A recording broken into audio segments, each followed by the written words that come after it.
Depresión. Cuando la depresión se reconoce pronto y se trata adecuadamente, generalmente responde bien al tratamiento. Por el doctor Jorge Pla Vidal. Seguramente has escuchado a alguien que dice, me entró la depre, estoy depre, tengo depre. Pero realmente, ¿qué es la depresión? La depresión es un trastorno mental caracterizado fundamentalmente por un bajo estado de ánimo y sentimientos de tristeza, asociados a alteraciones del comportamiento, del grado de actividad y del pensamiento. Es considerada una enfermedad grave y es más común de lo que podríamos creer. Afecta física y mentalmente en el modo en que sentimos y pensamos. Puede provocar deseos de alejarnos de nuestra familia, pareja, amigos, trabajo y escuela. Puede causarnos ansiedad, pérdida de sueño, del apetito y falta de interés o placer en realizar diferentes actividades. Es una de las patologías más frecuentes en atención primaria de la salud y es la primera causa de atención psiquiátrica y de discapacidad derivada de problemas mentales. ¿Se han preguntado con qué frecuencia se presenta la depresión? De acuerdo a la Secretaría de Salud en México, 3.6 millones de personas adultas padecen depresión. Solo el 26% de la población suelen ser atendidos, mientras que el 74% no cuentan con atención psicológica o médica. La tasa de frecuencia entre hombres y mujeres en México corresponde a 3 mujeres por cada hombre, situación que se incrementó a partir de la pandemia y continúa hasta la fecha.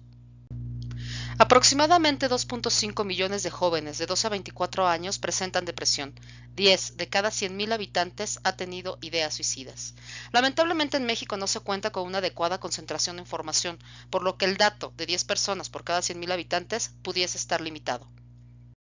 ¿Y cómo podemos identificar que alguien está padeciendo de depresión?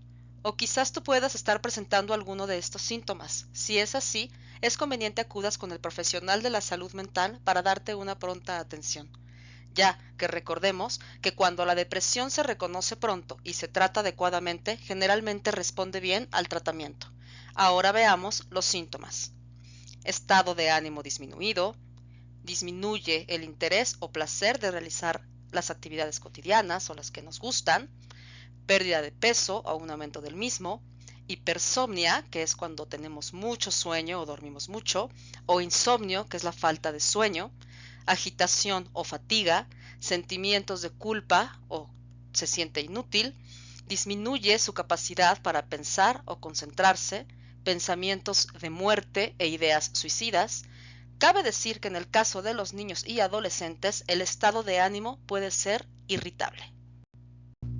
En nuestro cerebro existen sustancias que permiten la comunicación de las células llamadas neuronas, y estas se conocen como neurotransmisores.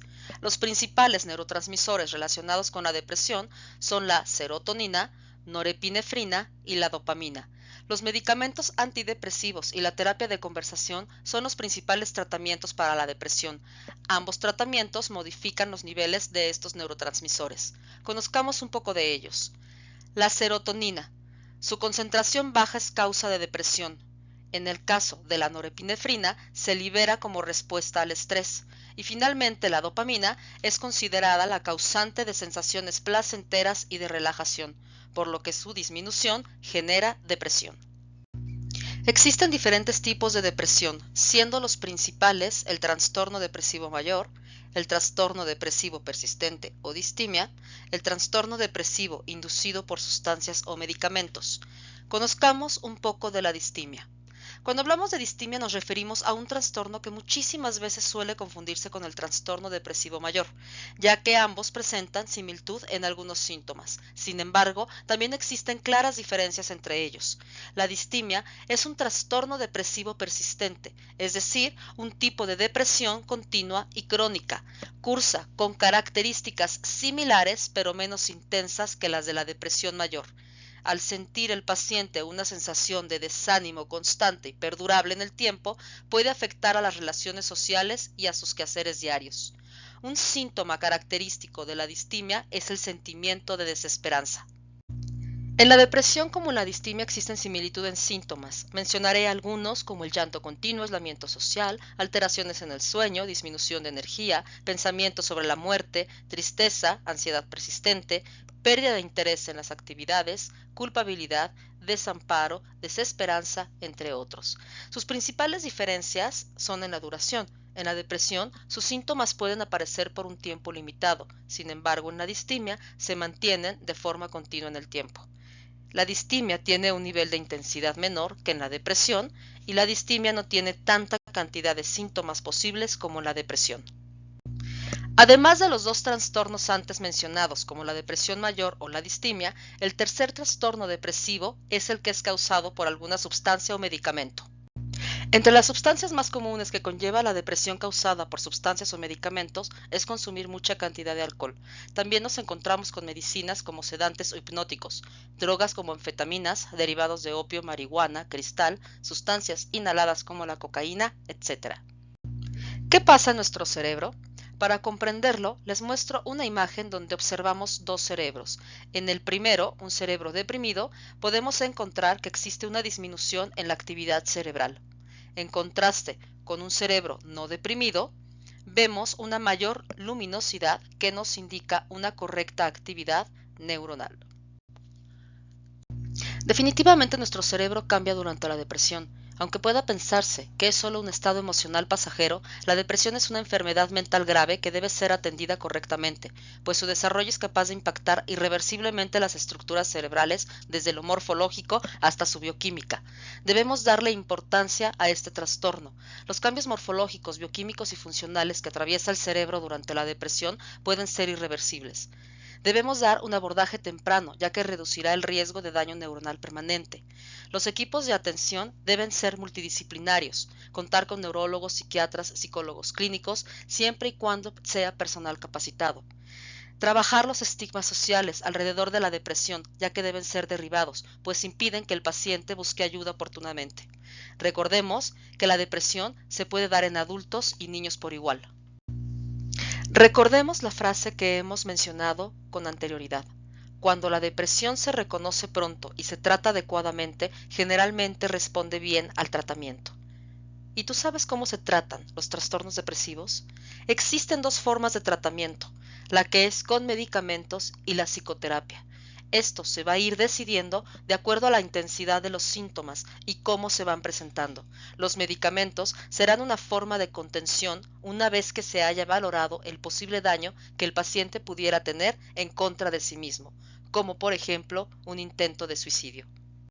Es de suma importancia diferenciar entre tristeza y depresión y no confundirnos entre ellas. En la tristeza se trata de una emoción básica o estado de ánimo transitorio.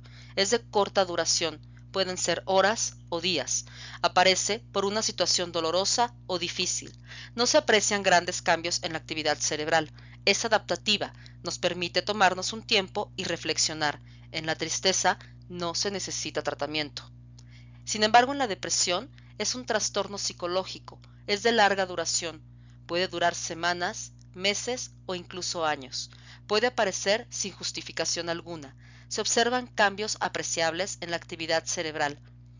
Afecta distintas áreas de la persona, en el área social, laboral o familiar. En la depresión sí necesitamos de un tratamiento. A continuación presentaré el siguiente caso clínico. Es una niña de 13 años que acude a consulta con sus padres porque desde hace alrededor de unas semanas observan en ella tristeza, decaimiento y menos apetito.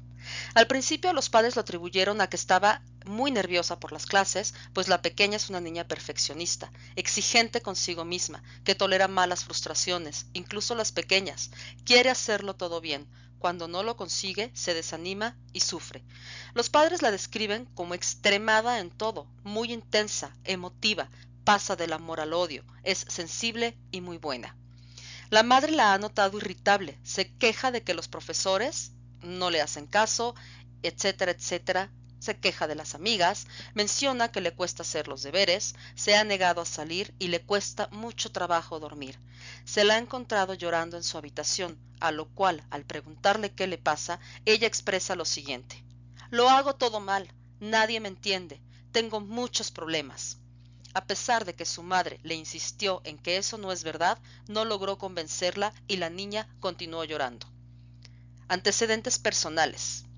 La madre sufrió amenaza de aborto en la semana 33 del embarazo, por lo que se le indicó tratamiento con reposo absoluto.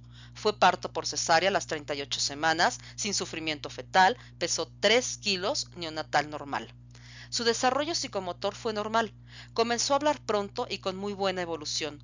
Presentó ansiedad por separación al comenzar al colegio después de la pandemia por COVID-19, con crisis de llanto que fueron cediendo poco a poco. No tuvo ningún problema de aprendizaje y su adaptación escolar y social fue buena. No presenta antecedentes patológicos de interés. Visita regularmente a la psicóloga, que es quien ha recomendado llevarla a consulta de psiquiatría, ya que las 2 últimas veces que la ha visto le parece más nerviosa de lo común y con ánimo lábil. Sus profesores la consideran una buena alumna, pero últimamente la han notado distraída y como si estuviera o pensara en otras cosas. Como antecedentes familiares, encontramos que existe depresión en la familia materna, incluyendo a la madre. Amnesis y exploración. En consulta, la pequeña manifiesta cierto nerviosismo, aunque luego se tranquiliza poco a poco y acaba colaborando bien. Muestra buena empatía, mímica y gestos expresivos, contacto visual adecuado. Tiene el ánimo decaído, cuenta que desde hace 2 o 3 meses se siente triste, discute con las amigas, que la hacen de menos, da muchos problemas a sus padres, que se enfadan por su culpa, cada vez saca peores notas y dice que la van a suspender en la escuela. Todo le molesta, irrita y altera. Tarda mucho en dormirse y tiene poca hambre.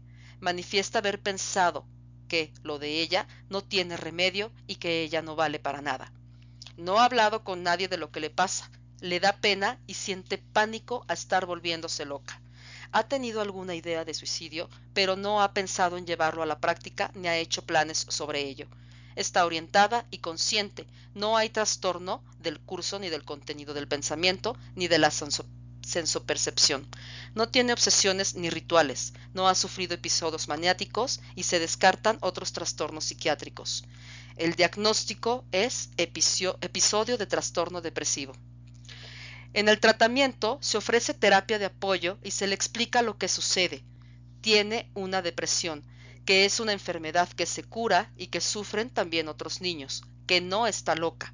Se da asesoramiento a los padres, se les explica que la niña tiene una depresión, que hay antecedentes en la familia y que es fundamental tratarla y que el pronóstico en principio es muy bueno. Se le dan recomendaciones educativas. Se instaura terapia cognitivo-conductual, una sesión semanal. Si al cabo de 2 o 3 semanas no hay mejoría, se añadirá al tratamiento medicamento con fluoxetina. Como conclusión, vemos que se presenta una niña próxima a la pubertad que desde hace 2 o 3 meses presenta un cuadro clínico de tristeza, hundimiento del ánimo, alguna idea de suicidio, irritabilidad, desesperanza, sentimientos de culpa y disminución del rendimiento escolar. Un conjunto de síntomas que se corresponden con un cuadro depresivo. Por otra parte, tiene el antecedente de ansiedad por separación de pequeña y tienes familiares directos con depresión, lo que aumenta la probabilidad de sufrir el trastorno. Por otra parte, la pequeña vive en un ambiente familiar protector, pero algo frío desde el punto de vista afectivo, lo que acentúa los sentimientos de soledad de la niña. Las ideas de suicidio de la pequeña son de carácter leve. Nunca ha pensado seriamente en morir, ni tampoco en el método que podría utilizar para suicidarse. Solo tiene 13 años. Las ideas de muerte son relativamente frecuentes entre los adolescentes en general. Un 4% de los hombres y un 8.7% de las mujeres refieren haber tenido alguna vez ideas de muerte. Suelen ser de carácter genérico y, si no hay otros factores de riesgo, no predicen un suicidio. Para concluir este tema y agradeciendo su atención, recordemos que la depresión es un trastorno psicopatológico que requiere atención profesional y no solo se trata de una tristeza prolongada. Estemos alerta a sus síntomas.